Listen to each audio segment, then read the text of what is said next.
Tonight, on behalf of Harvard Bookstore, I am honored to introduce Professor Stephen Greenblatt to discuss his new book, Shakespeare's Freedom. The world Shakespeare wrote in was one of conformity and strict adherence to scripture, monarch, and God. In Shakespeare's Freedom, Professor Greenblatt addresses four themes across the bard's writing and spotlights a Shakespeare who provides escapism from that rigid world. Shakespeare's Freedom is written by an enthusiastic expert, a man equally comfortable analyzing plot points as discussing plays with U.S. presidents. Speaking with President Clinton about Macbeth, Professor Greenblatt, quote, left the White House that evening with the thought that Bill Clinton had missed his true vocation, which was, of course, to be an English professor, close quote. Professor Greenblatt was raised in Newton, where his early interest in English was encouraged by a local high school teacher. He went on to attain Harvard University's highest professorial distinction, the John Cogan University Professorship. Professor Greenblatt is the author of 9 previous books and is the general editor of the Norton Anthology of Shakespeare. His previous book, Will in the World, was praised by the New Yorker as, quote, startlingly good. Greenblatt knows the life and the Elizabethan period deeply and makes exquisitely sensitive and persuasive connections. Without further ado, ladies and gentlemen, please join me in welcoming Professor Stephen Greenblatt. Thank you very much. Thank you, Ryan. Thank you to the Harvard Bookstore. It's a great pleasure to be here. Thank you all for coming this evening. I will keep these remarks relatively brief. I find these occasions very, I don't mean my occasions, but occasions at the Harvard Bookstore, very interesting and significant because they're out of the way for most academics for a simple reason. They actually treat, in this case, an academic as if he were a writer. And I find that actually thrilling and weird experience, and a significant one for me. So, because even though, of course, what we do is to write and commit the act of publishing our writing, there are very strong incentives, in effect, in the academy not to think of yourself as a writer in that sense. There's something slightly even embarrassing about it. And though I've been to enormous numbers of readings by fiction writers and poets, I've been to relatively few, except on occasions like this at the Harvard Bookstore, of writers of nonfiction prose, such as mine, especially literary criticism. Literary criticism should be actually sort of engaging writing, I think, but only because it works with and professes to admire people who actually write for a broader audience than a small coterie. But in fact, on the whole, my profession, for a number of different reasons one could analyze this, has on the whole discouraged that kind of writing. I don't mean discouraged. It's not only a question of a kind of allergy to and panicky fear that you might sound middlebrow, but also a certain kind of dream of philosophical or scientific rigor, as if it were incompatible with ordinary English prose. And indeed, sometimes it may be. This is that I'm not the least bit. I should say quickly, I'm not against difficult and complex writing. With a couple of graduate students this semester, I've been sitting and reading a book by a former colleague of mine at Berkeley, Joel Altman, called The Improbability of Othello. That's fantastically difficult, sentence by sentence, unbelievably hard, but thrilling. But it takes a kind of major effort and a serious commitment to get through even a page of it. At that level of density, it's genuinely intellectually thrilling. But you have to leap over a fantastic number of hurdles to get there. I've always been, as I say, without the general principle of disliking that way of approaching things, and I see what its force is. I've always, for various reasons, really probably since my Newton School experience or whatever, because of teachers that I had, I've always been committed, at least, to the idea that it's possible to write relatively complex things in fairly coherent and clear and engaging prose. So I believe in it, and I try to do it. Having given you this build-up, when I finally open the book and read to you, it'll sound absurd. I'll make a fool of myself. But I just want to tell you that I think the idea is a good one. And when I was a graduate student, I remember coming out of my room and buttonholing someone, now a curator of Italian art at the in Washington at the National Gallery, but buttonholing him, fellow graduate students, saying, "I've written the first sentence of my dissertation, and I want to read it to you." I was thrilled with the first sentence, and the first sentence was, "Sir Henry Yelverton was no friend to Sir Walter Raleigh." And he looked at me like baffled that I was so worked up about this as my sentence. But I still am fond of it. I'm fond of it for a simple reason, which is that it actually sounds like a human being wrote it, and it doesn't sound like it necessarily came from a doctoral dissertation.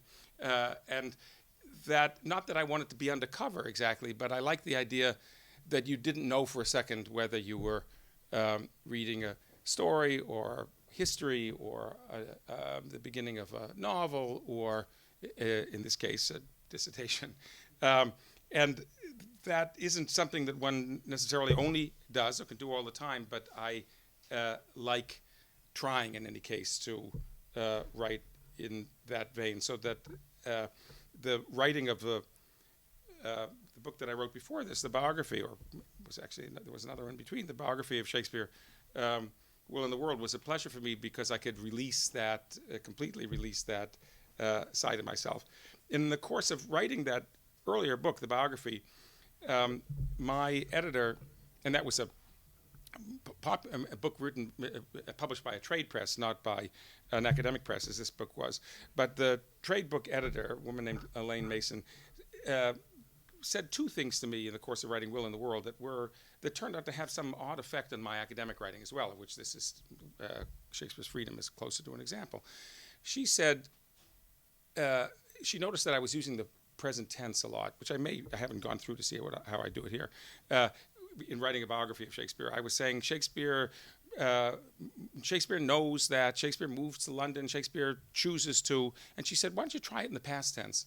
So I tried it in the past tense, and I suddenly discovered I was making a whole different set of claims. If you say that Shakespeare moved to, or chose, or knew, you're actually speaking as if he were a human being who had a set of ideas, and not a kind of mysterious, eternal present who could always be with you.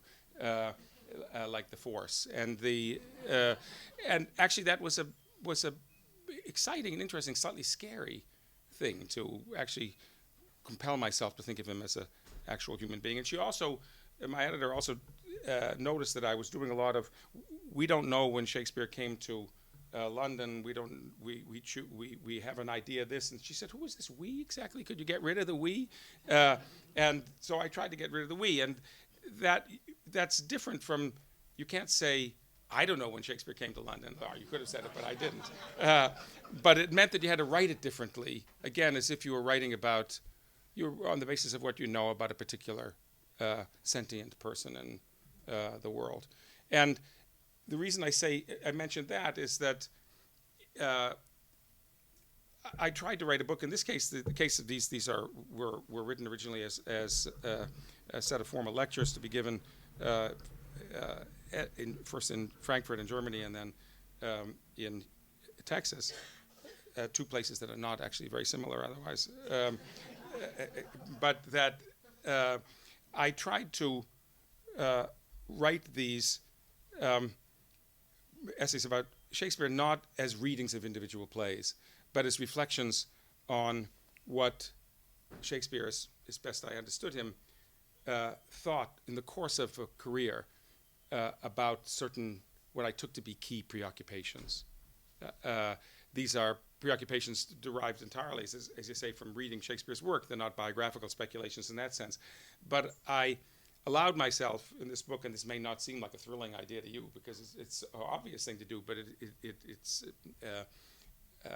marked a slight difference from at least my own academic practice, which tended to be to think about how Othello is structured, or think about how King Lear is structured, to try to think about how in the course of his career Shakespeare grappled with, across all of his works, across his poems, across his plays, with what I take to be recurrent preoccupations, in this case, beauty and hatred, authority and freedom. And I also tried to think about, in the course of writing the book, I tried to think about these grapplings. First of all, which interested me because they have, again, what I take to be a kind of larger human claim or human reality, one that crosses over from the late 16th, early 17th century to our own times. But also I tried to think of them in relation to Shakespeare's ongoing grappling with limitlessness. And the reason for that is that I take Shakespeare as a kind of embodiment of what it is to have, as far as we can tell, no limits. The feeling that that it's possible for grown people to have about Shakespeare, Borges, for example, that Shakespeare was God, is a feeling that comes from the absolute nature of the work that remains, to me, quite astonishing and moving and incomprehensible, that almost wherever one is, he was somehow in touch with and thinking about in serious and sustained ways in the course of what was, after all, a very finite and local life. I don't understand how he did it. It goes without saying. It has to do with whatever genius is, but that genius is just a stand-in for saying you don't understand what it is. And that it seems to me amazing. I mean, it's an amazing gift. It's at every level. It's at the level of fantastically daring political speculation and philosophical speculation, an unbelievable, limitless feeling about human desire, and so forth and so on. A sense that nothing can stop him. I've been teaching a course tragedy this semester at Harvard, and in the course of talking about Hamlet, I just started looking up the number of words that Shakespeare used for the first time in Hamlet. There is a large number of them, which is odd in a popular play. I think 19 was the figure or something like this. But then the number of words that he used for the first time in a sense that had never been used in the English language before, and that was something like 371 or whatever. I mean, crazy numbers. As if he didn't have if the language didn't give him what he wanted, he invented the language that he needed for it, and incomprehensibly in a way that was a big hit, popular play. So it wasn't just that people can do this and they can sit in their room too and never see anyone and just make up a whole language. But Shakespeare was writing for popular stage, and Hamlet was one of his biggest successes. So it's a very strange achievement. And in the course of writing this book, I became increasingly interested in the ways in which Shakespeare reflected on the limits of limitlessness, or on the limits that he'd wanted to place on any dream of absolute and boundaryless power, including his own, maybe above all, perhaps his own. But I became more and more interested in and surprised by the fact that, as you will see if you do me the great kindness of reading the book, that Shakespeare keeps either bumping up against or constructing, when he doesn't immediately bump up against them, a sense of boundaries, as if he believed that there was actually no possibility of deep human satisfaction without some sense of boundaries, and that he was quite unlike his contemporary, possibly friend, certainly rival, Christopher Marlowe, who was constantly driving toward absolute and limitless pleasures, fears, excitements, and violence. Shakespeare, I became slightly nervous as I was writing this, because I'm a kind of product of the 1970s, and I'm inherently against the idea of limits. I associate it as a conservative idea. But I confess, as I went further and further in writing this book, I became more and more struck by how intensely Shakespeare feels that the human project depends upon boundaries and upon the understanding of where the boundaries are. That the characters, as I say in the chapter on autonomy in this book, the idea of autonomy as liberty to live after one's own law, which is how it was first defined when it first was used as an English word in the 17th century. Autonomy is the ability to live after one's own law. That's the slogan for Shakespeare's villains, not for anyone who is whom he ultimately thinks that human beings should model themselves after or make their peace with. And the Shakespeare, it's not so much as a political idea. I mean, I think actually Shakespeare associated. It wasn't that Shakespeare was proposing at his time a kind of conservative politics. He was proposing limits in relation to a crazy claim of wasn't the reality on the ground, but the crazy claim of the monarchs that he knew, let's say Elizabeth and James, to rule without limits. Let's say it was a idea against the principal claims of his own authority figures, who claimed that they themselves knew no limits, and that, for that matter, they were only imitating the God himself, who was precisely a creature who lived, who was the very model of living without any limits at all. Shakespeare seems to me as a sensibility much closer to that you would find, let's say, in the ancient philosopher Epicurus, who thought that human pleasure, human happiness, precisely depended on knowing boundaries. Okay, that's the general overarching view of the book, and I'll just read you a couple of little pieces of it. Since Ryan mentioned my memorable encounter to be memorable in any case, with Bill Clinton, I'm going to start just by reading that. It's the beginning of the 4th chapter in this book. I'll read the beginning, and then I'll tell you what I was up to with it. In 1998, a friend of mine, Robert Pinsky, lives just around here, who at the time was serving as Poet Laureate of the United States, invited me to a poetry evening at the White House, one of a series of black tie events organized to mark the coming millennium. On this occasion, President Clinton gave an introductory speech in which he recalled that his first encounter with poetry came in junior high school, when his teacher made him memorize certain passages from Macbeth. This was, he remarked wryly, not the most auspicious beginning for a life in politics. After the speeches, I joined the line waiting to shake the president's hand. It was a very long line, since he loves to press the flesh and was blathering with people along the way. When my turn came, a strange impulse came over me. I don't say this, but the only way I can explain it is that it was hormonal in some peculiar way. This was a moment, because I was a huge admirer of Clinton, so I just felt a kind of weird, as I say, people who study primates would better understand the peculiar aggression that I suddenly felt rising in me. This was a moment when rumors of the Lewinsky affair were circulating, but before the whole thing had blown up into the grotesque national circus that it soon became. Mr. President, I said, sticking out my hand, don't you think that Macbeth is a great play about an immensely ambitious man who feels compelled to do things that he knows are politically and morally disastrous? That's it. Clinton looked at me for a moment, still holding my hand. He held my hand for a long time, and said, I think Macbeth is a great play about someone whose immense ambition has an ethically inadequate object. So I was astonished by the aptness as well as the quickness of this comment. So perceptibly, I absolutely was certain that Bill Clinton hadn't been swatting up Macbeth for the occasion or anticipating this conversation. So perceptibly in touch with Macbeth's anguished brooding about the impulses that are driving him to seize power by murdering Scotland's legitimate ruler. I have no spur to prick the sides of my intent, but only vaulting ambition which o'erleaps itself and falls on the other.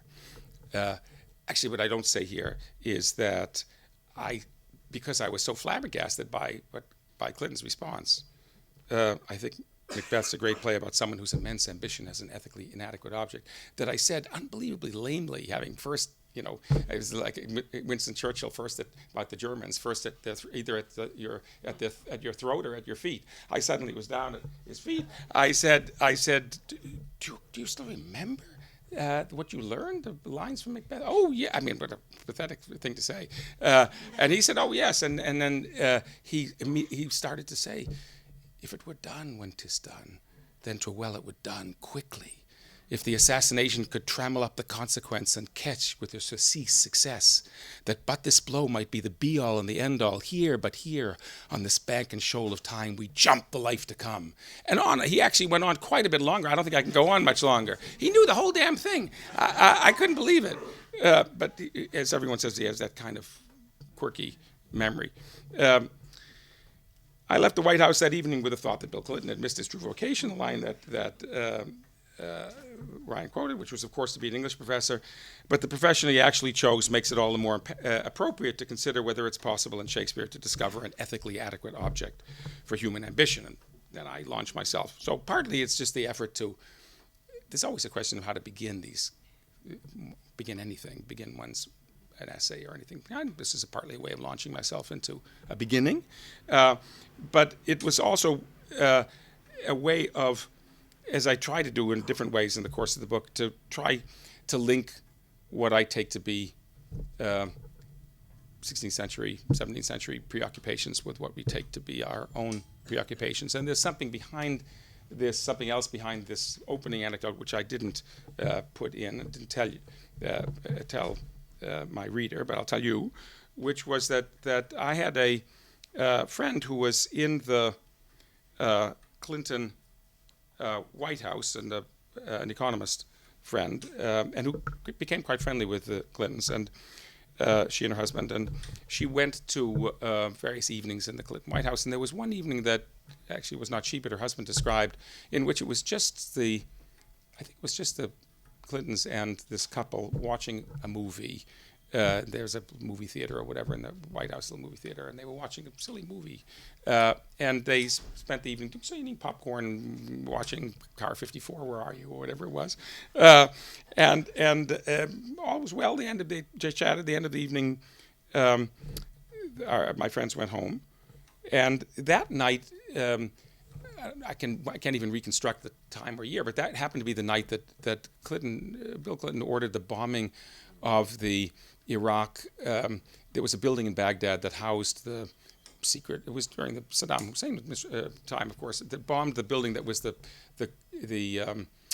where the security service or whatever of Saddam Hussein operated from. And it was a very careful decision to bomb it at night, in the middle of the night, when not during the day, and that was a obviously calculated decision that had to do with what happened was that they killed a couple of cleaning people, but not the staff, not the people who actually work for the security service. So, that's business, right? That's how the thing is. I assume that's how governments run.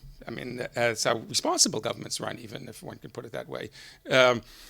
But it's one of those moments at which I remember thinking at the time that effectively he had watched a movie and then made a decision to kill a couple of cleaning people rather than to.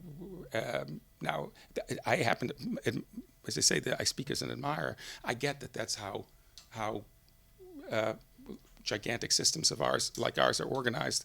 I find it terrifying and strange, and I get that I'm an English professor, and I didn't make the other decision. Bill Clinton made the right decision. I would have certainly made a wrong decision to try to be in that position. But Shakespeare thought a lot about that thing that you just have to leave on the side, otherwise you'd go crazy if you were running a country like this. That's what it means to do that, what the human reality is, what the ethical reality is for that. And I think that what I talk about in the course of this particular chapter is the peculiar set of conundrums in King Lear that lead characters in the most implausible way. King Lear is a very weird play. It's not only about King Lear, but about other plays as well, in the manner of this book. But that centrally about King Lear, about Shakespeare setting up a very peculiar set of surprises in which he encourages his English audience to approve of a French invasion of the country. He basically registers the attempt to extract information vital for national security from a traitor through torture as an unspeakable and unforgivable act of wicked people. A whole set of things that he just reverses as part of his Shakespeare's freedom to reverse everything that anyone in his own time would have officially said. And he's also very clever because somehow he didn't get the police called on him for doing this. But it was precisely because he thought hard and seriously about what the costs were for wielding power in a play that ends in the weirdest way of all of Shakespeare's plays. Is always, as you probably know, at the end of Shakespeare's tragedies, the whole point of everyone, the Danish court is dead or whatever, everyone is bleeding, but someone comes forward to run the place afterwards. And Shakespeare has this extremely odd ending of King Lear. And I'll just read from the end of this chapter, just so I wasn't only trying to entertain my reader with my little anecdote, but also to try to set up a set of questions about what the ethical implications of wielding authority were. At the height of the storm scene, the crazed Lear, sorry, I have a cold. The crazed Lear, exposed to the tyranny of the elements, has a fleeting glimpse of a relationship to power different from the one he had embodied. This is what he says, and he's sort of mad, but take physic, pomp, heal yourself, you people in power. Expose thyself to what wretches feel, that thou mayest shake the superflux to them and show the heavens more just. The vision of obligation here is modest enough. Shake the superflux, that is, let some wealth trickle down to the wretches at the bottom. But nothing in the play suggests that it's remotely possible to achieve. Lear lurches instead toward the conviction that there's no significant moral distinction between judges and thieves. See how yon justice rails upon yon simple thief, he tells Gloucester. Hearken thine ear, change places, and handy-dandy, which is the justice, which is the thief. All that secures the difference between them is a monopoly of violence. Have you ever seen a farmer's dog bark at a beggar, Lear asks? When you see the man run away from the cur, you behold the great image of authority, a dog's obeyed in office. Those in power may loudly declare their compassion for the sufferings of the poor, but inevitably the declaration's a mere hypocrisy. Get thee glass eyes, Lear says bitterly to the blind Gloucester, and like a scurvy politician, seem to see the things thou dost not. Small wonder that the close of the play is a chorus of renunciation. With Cornwall, Regan, Goneril, Edmund, and Cordelia all dead, and Lear a crazed and broken ruin, the Duke of Albany is the sole legitimate ruler of the kingdom, but he does not want it. For us, we will resign during the life of this old majesty to him our absolute power. Still a dream of absolute power. A moment later, Lear is dead, and Albany is still trying to give up his power. Friends of my soul, he addresses Kent and Edgar, you twain rule in this realm, and the gored state sustain. But neither will Kent have anything to do with rule. Kent is quite old. I think he's identified as being 45 in the play. I have a journey, sir, shortly to go. My master calls me. I must not say no. The final lines of the play are a famous textual crux, for the quarto assigns them to Albany and the folio to Edgar. Since the last words of Elizabethan and Jacobean tragedies and histories were conventionally spoken by the person in command, the stakes are significant. But here, as none of the survivors wants power, as if any desire for power has been stigmatized as vicious, Shakespeare evidently was uncertain how to bring his tragedy to an end. He had begun with a king who wished to withdraw from power and to reassure himself with comfortable falsehoods, public affirmations of his own limitless importance and value and generosity that he demanded of his children. In the course of the play, those falsehoods are relentlessly stripped away, like the train of followers who had given the imperious Lear a sense of his own worth. But in the wake of the devastation, what is left? Shakespeare's solution was to end his great tragedy with an ambiguous, exceedingly reluctant accession to rule, and then to turn the closing words away from any assumption of authority and toward the necessity, under immense pressure, of emotional honesty. The weight of this sad time we must obey, speak what we feel, not what we ought to say. The dream of the absolute with which the play opens, whether absolute power or absolute love, has been destroyed forever. But the terrible sense of limit articulated at the close, the weight, the sadness of the time, the need to obey, has brought with it the strange injunction, that is one of Shakespeare's most remarkable gifts, the simple injunction to speak what we feel. Okay, I think I will stop and entertain questions, and then I'm happy to sign books if any of you have them and wish me to do so. Thank you. Oh, I hadn't thought of it in those terms, but I think it does. I mean, that is, I hadn't thought of, because absolutism was a Tudor project, and because no one, either Catholic or Protestant, would have denied the absolute power of God either. The idea of gods having limited powers was a pagan idea that had been given up. I thought of these not as damaged goods, but as very much present features in his culture. And for that matter, I thought the fantasy of absolute beauty as a feature of his culture. So I hadn't thought of them, but it's as actually in that sense, in the case of Hamlet and Purgatory, as you know from your question, I was writing about the practices and beliefs of the Catholic Church that had been under assault for a generation or longer, as false, theatrical, fraudulent, and so forth in Shakespeare's world. In this case, they're all present ideas. Powerful ideas of the authority of the old over the young, the authority of men over women, the absolute power of the monarch, the dream of the perfect face that with no marks, no moles, the dream of a face and body that is literally immaculate. I think of all of these as very present in his world, but it's possible to imagine, I suppose, that Shakespeare, I mean, already saw the senses in which these were fantasies, ideological fantasies that couldn't hold. In the case of politics, it's possible to imagine that someone who lived into the first decades of the 17th century saw that the monarchy was in trouble, or would eventually run into horrendous trouble. One can project on Shakespeare lots of things, so he wasn't a prophet, but I suppose you could imagine that he saw some limit. As I say, I've emphasized the political side of it today, but I can say in response also to your question that another side of it, as I just alluded to, is the dream of the perfect face, or the dream of the perfect body. This is the dream of the immaculate. Shakespeare it's not an accident that the fairies trip through the house at the end of Midsummer Night's Dream with a little prayer that the children who are born to the couples who are presumably, you are supposed to imagine that the couples at the end of Midsummer Night's Dream are making love and generating children. You're not told that when you perform the play in elementary school, but that is what it's about. And the fairies who trip through the house have this weird prayer in which they pray that no blot, stain, mole, hair, lip, things that are prodigious and disgusting will appear in the offspring.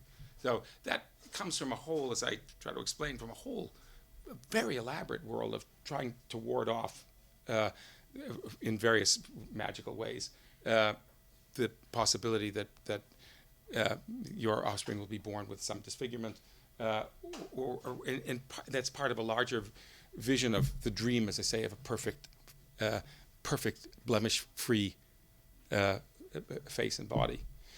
As it happens, most people aren't blemish-free, and Shakespeare actually understands in a quite deep way, in a profound way, I think, why he understands first why he has this. He shares the dream of the featureless, the person without identifying marks, the perfect face. It was everyone in his culture believed this. It was associated usually with white blondes with very pale skin. I mean, as they inherited from Petrarch. But as I put it that way, you get that this is a person who wrote an elaborate set of poems to a dark lady, and who was fascinated by Cleopatra wrinkled deep in time, whose whole work depends upon a constant both playing out of the possibility of this perfect blank face and body, and at the same time a constant embrace of the idea of the blot or mole or mark, an interest in that which doesn't fit the normative idea of perfect beauty, of absolute beauty. And it extends to, as I try to explain somewhat playfully, but not only playfully in the chapter, it extends to Shakespeare trying to work his way out of the misogyny of his culture that saw the male body as the perfectly beautiful body, and the female body as being beautiful, yes, but having one particular unpleasant feature that can't be represented, and that made everyone very nervous. It made at least all male writers in the period very, very nervous. But that Shakespeare comes back to in a way that's very surprising in his career, to thinking again and again about this this feature of women, and how it could be represented, and how it could be not only represented but understood to be beautiful, even though it didn't correspond to any remotely to any canon of beauty in his age. It's not an accident that the famous, not only of his age, but going back for several thousand years, at least in Western culture and Eastern culture, as you know, if you know what tantric art is or whatever, it can indeed be represented. The female body can be represented openly, but absolutely in Western art couldn't. So anyway, that's another subject of the book. Is it an argument that could still be made about Shakespeare? It is an argument that could be made about Shakespeare. It isn't an argument I would make, despite my interest in limits, because one way of playing out the idea of limits would be precisely, as you say, through the Lovejoy notion of the chain of being, and everything is. I do think Shakespeare thought things were linked to one thing was linked to another, but whether he thought there was a hierarchical chain is another matter. I think of Shakespeare as a person who read and loved Montaigne, and Montaigne is, in a way, the great contemporary of Shakespeare's who thought the idea of a chain, of a hierarchical chain, was that it went from those miserable creatures at the bottom to the glorious creatures at the top, namely ourselves, and then above us the angels and God. That idea wasn't tenable, and I think Shakespeare thought it wasn't tenable, but that he thought things were linked in that sense in a chain, I think he is tenable. And that other people in his period had the notion, shared that Lovejoy is of course right, that this was a very powerful idea. I think it's interesting that when Shakespeare gives voice to that idea most eloquently and powerfully, which is in Ulysses' speech on order and degree in Troilus and Cressida, I think it's very clear that he's giving voice to it ironically, and that no one, it's a piece of political rhetoric, but no one believes it. It is a perfectly good question. I mean, the first thing to say is he had a ferociously concentrated education up to the age of his leaving, let's say what we would call high school age. He just didn't go to university. So, but the education was if he responded to it, which I think he pretty clearly did, he took in. He's very, very bright. We'll start there. It's important to start there because the 18th century account of Shakespeare, or the account that goes back to Ben Jonson, warbling his native wood notes wild, the sort of the uneducated poet is simply not compatible with everything we know about the range of reference in his works. So they're assuming that the man from Stratford wrote the things, and I'm a believer that the man from Stratford did, that he went to the Stratford Grammar School, which is extremely good, and was like a kind of hyper version of going to whatever. I mean, going to Andover or Exeter in a very intense period of its development, a ferocious period of its claims on its children. So that said, he didn't get a theological education. University education would have been a theology education, basically, of the kind that Marlowe had, and that probably shows in his work in certain range of references, but not in terms of the intelligence of the work. The work is, and I think he probably was a kind of restless reader. Afterwards, there are problems with the claim that he was a restless reader, because when they did an inventory of his books for tax purposes in London, he didn't have any books, he claimed. I think he just hid them with a friend. I mean, he hated paying taxes, and I think it's inconceivable that he didn't actually have a reasonable number of books. May not have owned that many, but I think he owned a reasonable number. But he had a friend named Field, who was a publisher from the printer from Stratford. I think he picked up lots of books from there, and I think he was also quick. I think he probably picked up a lot of things very, very quickly. He had a fantastic absorptive mind. I think that he also had we should say, by the way, I just should say, as you probably know, in addition to having deep thoughts, and for those of was it Saturday Night Live that had deep thoughts? So when it was always slightly ironic about the deep thoughts. He also had an extremely dirty mind, and so that the deep thoughts are always played off against this raucous and raw side of his associative mind. It's not, one doesn't want to make him more Victorian than he was. I mean, it's hard to say. It's, of course, the choice of one is very hard, and my favorites go. Really depend on what I'm reading at the moment or what I'm teaching at the moment. I'm very fickle in my loves with Shakespeare. So there are moments that will surprise you in which I absolutely I adore Much Ado About Nothing, which is a crazy and wonderful play, but no one would say it was Shakespeare's profoundest play. But I saw Sam Waterston in it a million years ago. It won my heart. I've loved it ever since. I love the idea of tricking, of a social conspiracy to trick people who hate each other into marrying. It seems to me a delicious and funny and very, how shall we say, Sicilian play.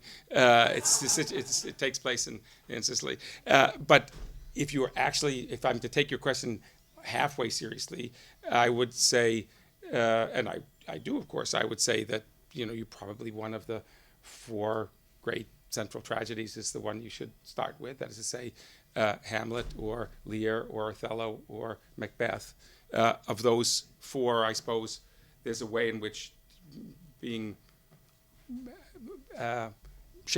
Shakespeare as a figure that brings us together here was invented by the Germans in the late 18th century, and they invented that Shakespeare, the Shakespeare that everyone has to sort of accept as the great genius of the world. They built that around Hamlet, so you might as well start with Hamlet.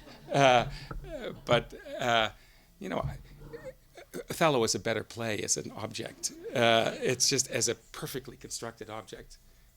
There's nothing better than Othello. It just is just unbelievable. The more you spend time with it, the more you think, oh, how did he do that?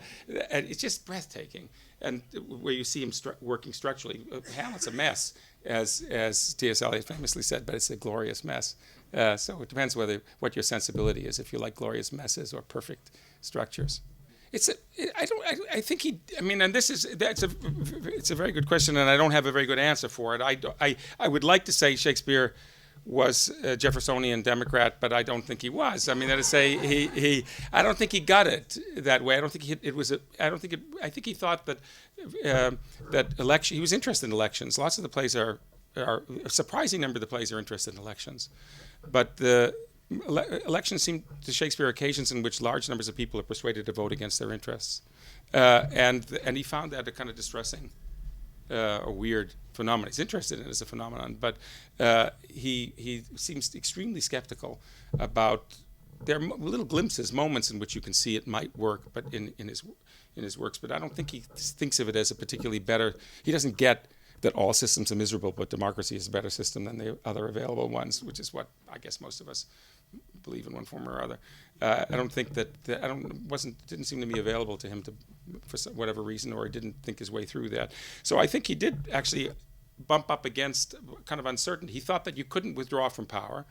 That is to say, I think he thought that the solution of the philosophical academies, which is, let's get away from this thing, it's just filthy, withdraw into the garden. It's necessary to cultivate your own garden, to think of Voltaire, but there's a long tradition that goes all the way back. I think he thought that was a very bad idea because someone was going to exercise power, and it's probably going to be much worse if you withdraw. But I didn't think he believed that it was ever going to be very good. And I think when I had thought of different kind of remarks to make tonight, I printed up a couple of moments in which freedom was used as a term in Shakespeare. All of you know what Caesar's dying words were, yes? And Shakespeare's Julius Caesar, what are his famous, he says Caesar speaks Latin suddenly, as you know, in a play that fortunately goes on in English for the most part. And what does he say? Et tu, Brute. What one does, and then he dies. And then what one doesn't remember is that there's this little, generally doesn't remember is the little exchange afterwards. Cinna says, liberty, freedom, tyranny is dead. Run hence, proclaim, cry it about the streets.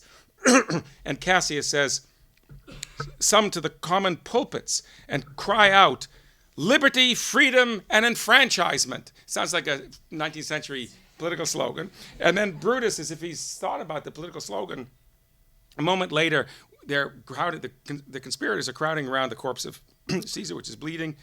And Brutus says, stoop, Romans, stoop, and let us bathe our hands in Caesar's blood up to the elbows, and besmear our swords. Then walk we forth even to the marketplace, and waving our red weapons o'er our heads, let's all cry, peace, freedom, and liberty. So he comes up with a slightly better version of the campaign slogan, forget enfranchisement. Peace, freedom, and liberty. Now, that's the guy who wrote those words with, saturated with irony, is someone who understood politics as it's usually run, electoral politics, manipulating crowds.